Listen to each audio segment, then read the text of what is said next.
কয়লা পাচার মামলায় ঐতিহাসিক রায় দিল দেশের সর্বোচ্চ আদালত সুপ্রিম কোর্ট। এবার বিপদ বাড়ল রাজ্যের শাসক দল তৃণমূল কংগ্রেসের, কেননা সামনেই ভোট। তার আগে এই গুরুত্বপূর্ণ রায় যথেষ্ট চাপে ফেলতে চলেছে তৃণমূলকে। কি হয়েছে চলুন বিস্তারিত দেখে নেওয়া যাক। তার আগে আপনাদেরকে অনুরোধ, ভিডিওটিতে অবশ্যই লাইক, কমেন্ট এবং চ্যানেলটিকে সাবস্ক্রাইব করে দেবেন। চলে আসি বিস্তারিত খবরে। কয়লা পাচার মামলার মূল অভিযুক্ত অনুপ মাঝি ওরফে লালাকে হেফাজতে নিয়ে জিজ্ঞাসাবাদের জন্য এনফোর্সমেন্ট ডিরেক্টরেটকে অর্থাৎ ইডিকে সবুজ সংকেত দিল সুপ্রিম কোর্ট। এই দিন শীর্ষ আদালত এই ঐতিহাসিক নির্দেশ দেয়। দীর্ঘ সময় ধরে রক্ষা কবচে থাকায় ইডি তাকে হেফাজতে নিতে পারছিল না।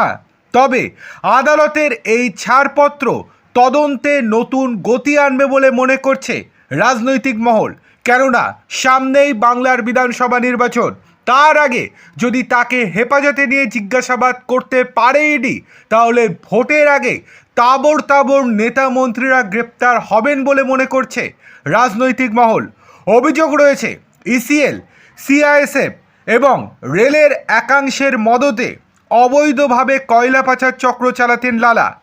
ইতিপূর্বে একাধিকবার তলব করা হলেও তিনি হাজিরা এড়িয়ে গিয়েছেন। 2025 সালের জুলাই তার আগাম জামিনের আবেদন খারিজ করেছিল আদালত।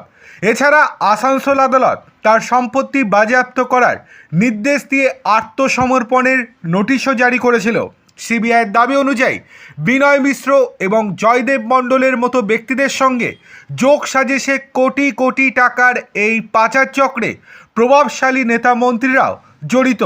দীর্ঘ আইনি লড়াইয়ের পর এই প্রথম কেন্দ্রীয় তদন্তকারী সংস্থা লালাকে সরাসরি হেফাজতে পাওয়ার সুযোগ পেল। বর্তমানে শর্ত সাপেক্ষে এলাকায় থাকলেও এবার তাকে কঠোর জিজ্ঞাসাবাদের মুখোমুখি হতেই হবে।